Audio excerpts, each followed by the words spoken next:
Hello everyone. ఈరోజు మనము భక్షాలు లేదా పోలేలు లేదా బొబ్బట్లు ఎలా తయారు చేసుకోవాలో చూద్దాము. ముందుగా ఇక్కడ నేను పచ్చెనగపప్పుని 1.5 గ్లాస్ తీసుకున్నాను. అట్లీస్ట్ ఒక 4 అవర్స్ అన్నా నానబెట్టుకోవాలి. నేను ఈ గ్లాస్తో మెజర్ తీసుకున్నాను.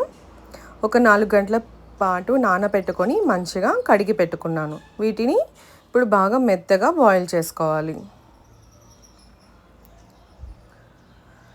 నేను ప్రెషర్ కుక్కర్లో ఉడకబెట్టాను. చూసారు కదా, చాలా మెత్తగా ఉడికించుకోవాలి. నేనైతే 4 విజిల్స్ రానిచ్చాను. మనకి ఎంత మెత్తగా ఉంటే మనకి అంత తొందరగా అయిపోతుంది. అందులో ఇంకా ఏదైనా వాటర్ ఉంటే అవి వంపేసుకొని ఇలా గెంటితో స్మాష్ చేసుకున్నా కూడా మెత్తగా అయిపోతుంది. చూసారుగా, ఇంత మెత్తగా ఉడికించుకోవాలి. లేదా పప్పు గుత్తితో కానీ లేదా మిక్సీలో వేసుకొని కానీ ఎలా అయినా కూడా స్మాష్ చేసుకోవాలి. మనం మెత్తగా ఉడికించుకుంటే ఇలా గెంటెతో అన్నా కూడా ఈజీగా నలిగిపోతుంది, మెత్తగా అయిపోతుంది. మనం ముందుగా వాటర్ ఏదైనా ఉంటే వాటిని వంపేసుకొని చేసుకోవాలండి. వాటర్ కానీ ఉన్నట్లయితే అది ఇంకా జారుగా అయిపోతుంది.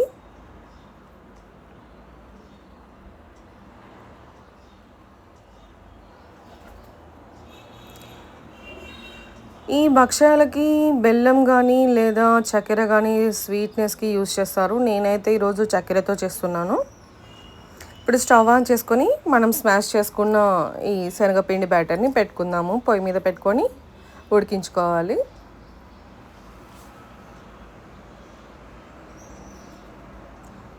ఇది మధ్య మధ్యలో కలుపుకుంటూ ఉడికించుకోవాలండి.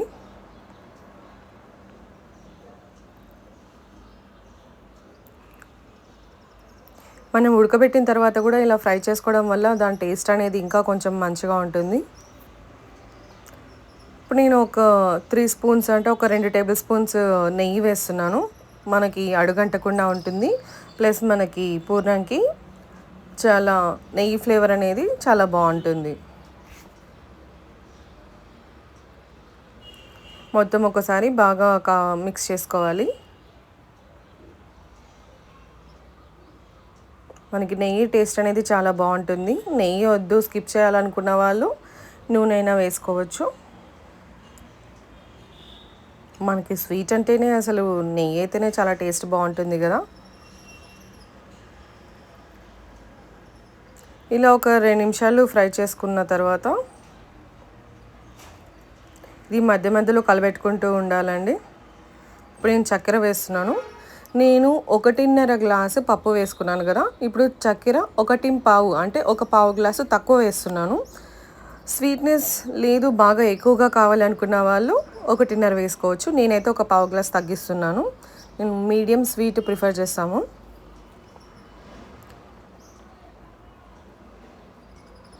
ఇప్పుడు షుగర్ వేసుకున్న తర్వాత బాగా మిక్స్ చేసుకోవాలి. మనం ఈ చక్కెర వేయగానే అది మెల్ట్ అయిన తర్వాత మనకి పిండి అనేది చాలా జారుగా అవుతుందండి. దాన్ని చూసి ఏం భయపడద్దు. ఒక 10 నిమిషాలు ఉడికించుకుంటే అదే గట్టిపడుతుంది. అరే ఇదేంటి ఇలా వాటర్లో అయిపోయింది, దీంతో ఎలా చేయాలి అని టెన్షన్ పడద్దు. మనకు ఆ షుగర్ అనేది మెల్ట్ అయిన తర్వాత దానిలో వాటర్ కన్సిస్టెన్సీ లాగా ఉంటుంది కదా, అదనేది కొంచెం గట్టిపడాలండి. ఒక 10 నిమిషాలు ఉడికించుకుంటే అదే సెట్ అయిపోతుంది. ఇది ఉడికేలోపు మనము పైన కోటింగ్కి యూజ్ చేసే పిండి రెడీ చేసుకుందాం. నేను ఇక్కడ గోధుమ పిండి తీసుకుంటున్నాను. చాలామంది ఎక్కువగా మైదా పిండి లేదా పూరీ పిండి అని, పేని రవ్వ అని ఇట్లా రకరకాలుగా ఉపయోగిస్తుంటారు. నేనైతే గోధుమ పిండితోటే చేస్తున్నాను ఈరోజు. నేను 2 గ్లాసులు గోధుమ పిండి తీసుకున్నాను. ఒక 1/2 టీ స్పూన్ ఉప్పు వేసాను. ఇప్పుడు కొంచెం కొంచెంగా కలుపుకుంటూ వాటర్ వేసుకుంటూ కొంచెం సాఫ్ట్ బ్యాటర్ లాగా అంటే సాఫ్ట్ పిండిలాగా కలుపుకోవాలి. చపాతీ పూరీలాగా కాకుండా ఇంకా కొంచెం సాఫ్ట్గా అంటే వాటర్ కంటెంట్ కొంచెం ఎక్కువ వేసుకొని మిక్స్ చేసుకోవాలి.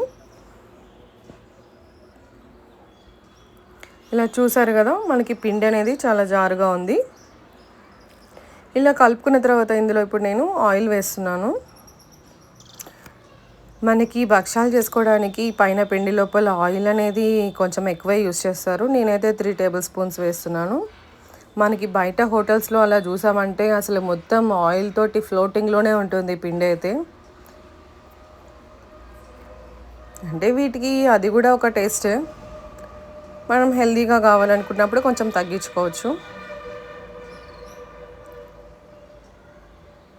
ఇప్పుడు ఈ ఆయిల్ అంతా కూడా మనకి పిండికి మంచిగా ఈవెన్‌గా పట్టేలాగా మిక్స్ చేసుకోవాలి.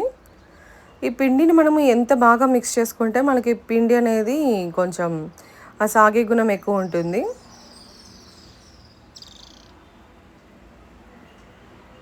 చాలా సాఫ్ట్‌గా కూడా తయారవుతుంది. చూసారుగా మనం వేసిన ఆయిల్ అంతా కూడా అబ్జర్వ్ అయిపోతుంది. మనం ముందే వేసుకుంటే మళ్ళీ లాస్ట్‌లో వేయాల్సి వస్తుంది. నేను అలా కాకుండా చివర్లో మాత్రమే వేశాను. ముందంతా వాటర్‌తో కలుపుకొని లాస్ట్‌లో ఆయిల్ యాడ్ చేశాను. పిండిని బాగా మంచిగా కలుపుకోవాలి. ఇలా బాగా కలుపుకొని ఈ పిండిని ఒక అరగంట పాటన్నా నాననివ్వాలి.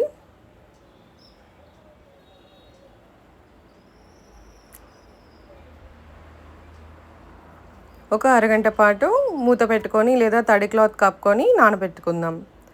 ఇప్పుడు చూసారు కదా, ఈ పిండి పూర్ణం పిండి అనేది దగ్గర పడింది, గట్టిగా అయింది. ఈ కన్సిస్టెన్సీ సరిపోతుందండి. ఇప్పుడు ఇది చాలా వేడిగా ఉంది కదా, కొంచెం చల్లారేలోపు ఇంకొంచెం గట్టిగా అవుతుంది. మనం స్టవ్ ఆపేసి దించే ముందు నేను యాలకులు ఇవి మెత్తగా పొడి చేసి వేస్తున్నాను. వేసి కలుపుకోవాలి. ఇప్పుడు మన పిండి మొత్తం అంతా రెడీ అయిపోయింది కదా. ఇవి భక్షాలు చేసుకోవడానికి పేపర్స్ అండి, దొరుకుతాయి. పైనదేమో బటర్ పేపరు. ముందుగానే నేను ఆయిల్ అప్లై చేసి పెట్టుకున్నాను. ఈ పేపర్స్ మనము భక్షాలు చేసే పేపర్స్ అని అడిగితే బయట అవైలబుల్ ఉంటాయండి. మార్కెట్లో ఇప్పుడు బాగానే దొరుకుతున్నాయి. లేదంటే విస్తరా కన్నా యూస్ చేసుకోవచ్చు. అంచులు కట్ చేసుకొని వాడుకుంటే సరిపోతుంది. ఇప్పుడు ముందుగా గోధుమ పిండిని ఒక చిన్న ముద్దలాగా తీసుకుంటున్నాను. ఇవి చేసేటప్పుడు ఆయిల్ మాత్రం కొంచెం ఎక్కువే రాసుకోవాలి. అంటే మనకి ఈజీగా మూవ్ కావడానికి, అవి తీసివేయడానికి అనేది. ఇలా ముందుగా మనం పిండిని కొంచెం స్ప్రెడ్ చేసుకుందాము.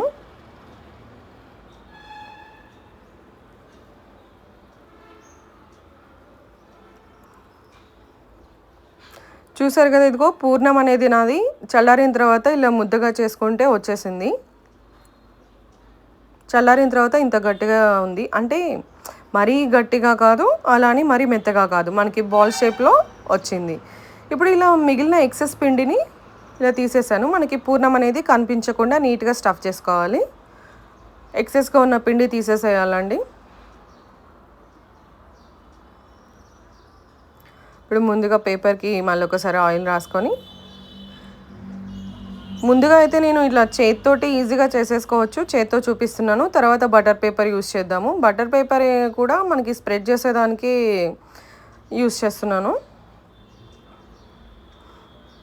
మనకి పిండి అనేది చాలా సాఫ్ట్గా ఉంటుంది కాబట్టి ఇలా చేతితో చేసుకున్న ఈజీగా వచ్చేస్తుంది.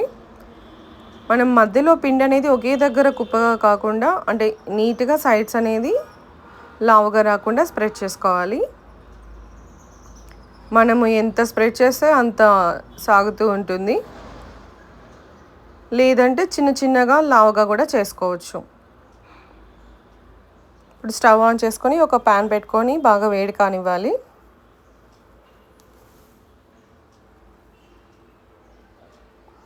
ఇక్కడ నేను భక్షాలని నెయ్యితో కాలుస్తున్నానండి.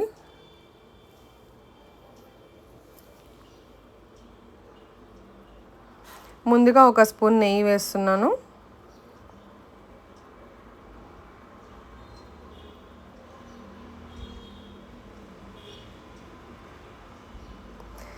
ఇప్పుడు మన విసరి పేపర్ ఉంది కదా, ఆ పేపర్ మొత్తాన్ని ఇలా పెంక మీద రివర్స్ చేసి ఇలా మెల్లగా తీస్తే ఈజీగా వచ్చేస్తుంది. మనం చేతిలో వేసుకొని చేతిలోంచి ఇలా తీస్తూ అది చిరిగిపోయిందనే టెన్షన్ లేకుండా ఇలా ఈజీగా చేసేసుకోవచ్చు.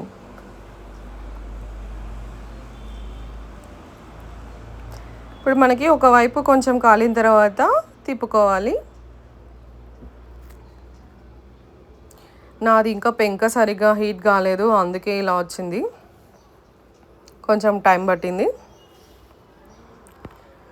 ఇప్పుడు చుట్టూ నెయ్యి వేసుకొని, పైన కూడా వేసుకొని నెయ్యి రాసుకుందాం. మనకి భక్షాలు కొంచెం నెయ్యి ఎక్కువ వేసుకుంటేనే చాలా టేస్టీగా ఉంటుంది. నెయ్యి వద్దనుకునే వాళ్ళు నూనె యూస్ చేసుకోవచ్చు.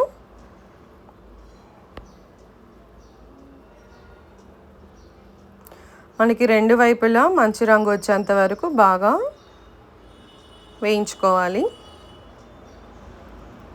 చూస్తున్నారు కదా, రెండు వైపులా మంచిగా కాలింది. ఇంకా తీసి పక్కన పెడుతున్నాను.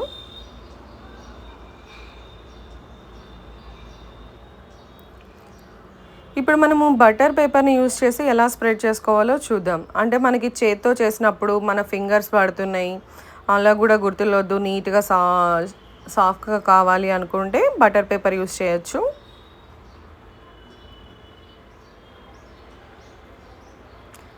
చపాతీ కర్రతో కూడా చేయొచ్చండి. కాకపోతే దాంతో సరిగ్గా అనడం రాలేదంటే పిండి అతుక్కొని పోతుంది, అవి లేసి వచ్చేస్తుంది.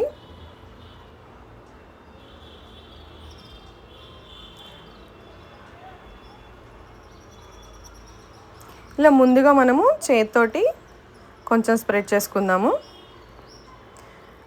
ఇప్పుడు బటర్ పేపర్ పెట్టి పైన దీనికి రెండు వైపులా ఆయిల్ అప్లై చేసుకోవాలండి. ఇలా చూసారు కదా, ఈజీగా ఇలా మనం పక్కకి నీట్గా ఈవెన్గా స్ప్రెడ్ చేసుకోవాలి. ఒకే దగ్గర కాకుండా చుట్టూ స్ప్రెడ్ చేసుకుంటే చాలా పల్చగా చేసుకోవచ్చు అండి. ఎంత పల్చగా మనం రుద్దుకునే దాన్ని బట్టి మనకి పల్చగా వస్తుంది. ఈజీగా కూడా అనుకోవచ్చు.